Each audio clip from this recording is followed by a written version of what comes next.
दोस्तों नमस्कार। दोस्तों अंगों का बेवजह हिलना यानी कंपवात रोग क्या है, कंपवात के लक्षण क्या है तथा यह रोग किन कारणों से हो जाता है तथा इस रोग में क्या क्या परेशानियां होने लगती हैं, इनका उपचार क्या है तथा कंपवात रोग में कौन कौन सी जड़ी बूटियां बहुत ही लाभकारी हैं, रोग को दूर करने में सक्षम हैं आदि इन सारे सवालों के जवाब हम इस वीडियो में जानने की कोशिश करेंगे। दोस्तों कंपवात यानी पार्किंसंस रोग, जिसके कारण गर्दन, हाथ, पैर आदि अंग बेवजह ही हिलने लगते हैं और यह भी सत्य है कि इस रोग के रोगी के लिए हिलते अंगों को स्थिर रख पाना, उन्हें कंट्रोल में रख पाना बहुत ही कठिन हो जाता है। इस रोग को आयुर्वेद में कंपवात कहते हैं। इस रोग से विशेषकर हाथ, पैर तथा गर्दन की मांसपेशियां प्रभावित होती हैं, जिससे ये अंग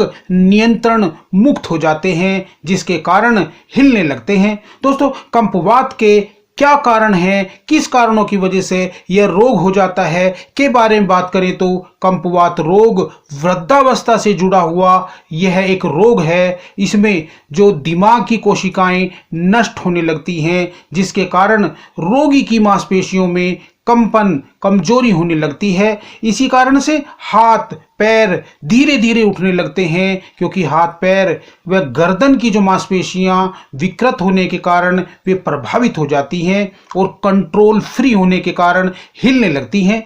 इसके कारण चलने फिरने, उठने बैठने, लिखने, वस्तुओं को उठाने रखने में तथा दिमाग से निर्णय लेने में भी परेशानी होने लगती है, क्योंकि अंगों की जो ऐच्छिक व अनैच्छिक जो पेशियां होती हैं वो भी प्रभावित होने लगती हैं, उन पर भी नियंत्रण कम होने लगता है। दोस्तों विद्वानों का कहना है कि हमारे दिमाग का लगभग 60% भाग चर्बी का बना रहता है, अतः ऑक्सीकरण की जो प्रक्रिया होती है उसके कारण मस्तिष्क की कोशिकाओं के नष्ट हो जाने का खतरा रहता है।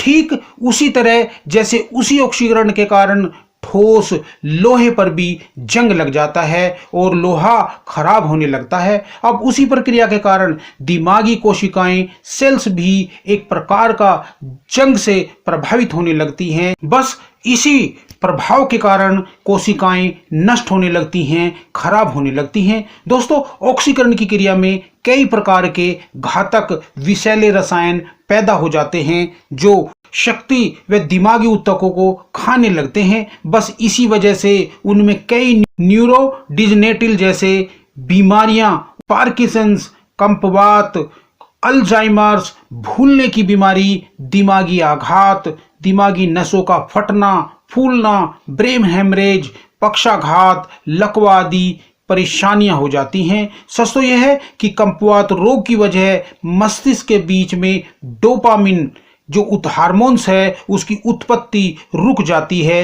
कम हो जाती है, जिसके कारण ये परेशानियां होने लगती हैं।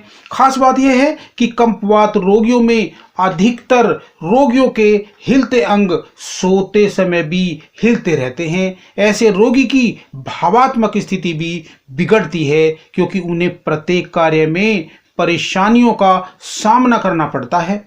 दोस्तों इसके उपचार की बात करें तो विद्वानों का कहना है कि कंपवात रोगी की उचित चिकित्सा व्यवस्था अभी तक कुछ खास नहीं बन पाई है। कुछ औषधियां आधुनिक विज्ञान ने तैयार की हैं, बस उन्हीं के सहारे रोगियों की चिकित्सा की जा रही है, जिनके प्रभाव से कई अन्य विकृतियां भी खड़ी हो जाती हैं। दोस्तों आयुर्वेदिक उपचार की बात करें तो हमारे ऋषियों, विद्वानों ने इस कंपवात रोग को भी समझा और अपनी खोजों के अनुभव से निर्णय दिया तथा क्यों, कैसे जैसे सवालों के भी जवाब खोज निकाले। हजारों वर्ष पूर्व विद्वानों ने बता दिया था कि अश्वगंधा, विदारीकंद, मंडूकपर्णी, ब्रह्मी, क्षीर काकोली जैसे अनेक औषधियां जो बहुत ही गुणकारी हैं, जड़ी बूटियां हैं, जो दिमाग की कमजोरी, क्षतिग्रस्त, टूटी फूटी तथा बीमार कोशिकाओं को भी सक्रिय करती हैं, उत्तेजित करती हैं। दोस्तों उनकी मरम्मत भी करती हैं, जिससे कम्पवात रोग भागने लगता है और समस्या का समाधान होने लगता है। यही नहीं, हल्दी का बखान सारी दुनिया में यूं ही नहीं किया जा रहा है। दोस्तों हल्दी में पाया जाने वाला चमत्कारी रासायनिक तत्व करक्यूमिन मस्तिष्क की टूटी फूटी कमजोर बेकार कोशिकाओं की मरम्मत यानी रिपेयर करने के लिए विख्यात है, जिससे रोगी की दिमागी कमजोरी का नाश होकर मस्तिष्क की शक्ति बढ़ती है तथा सक्रियता में भी इजाफा होता है।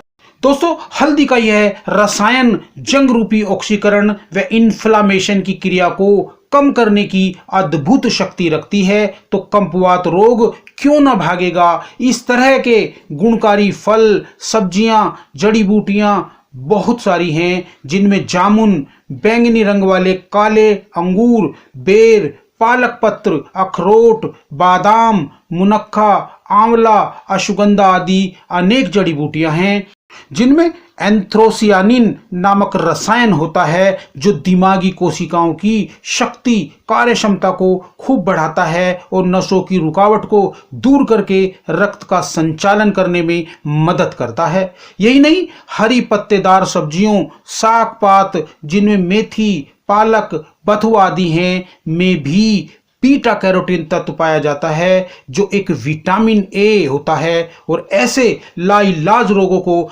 धड़ाम करने में भी खूब मददगार है, खूब मदद करता है। तो दोस्तों इस प्रकार इस लाइलाज रोग से भी लड़कर इसका नाश किया जा सकता है। वैसे भी हमारे विद्वानों ने कहा है कि भोजन ऐसा खाओ जो औषधि स्वरूप हो, तो फिर रोग जल्दी से होंगे ही नहीं। दोस्तों आहार ही औषधि है, यह पहले ही कहा जा चुका है। तो दोस्तों जड़ी बूटियों का प्रयोग करें और अपने व अपने परिवार के स्वास्थ्य की रक्षा करें। अगली वीडियो में फिर मिलते हैं एक और अद्भुत जानकारी के साथ। तब तक के लिए नमस्कार, जय हिंद, जय आयुर्वेद।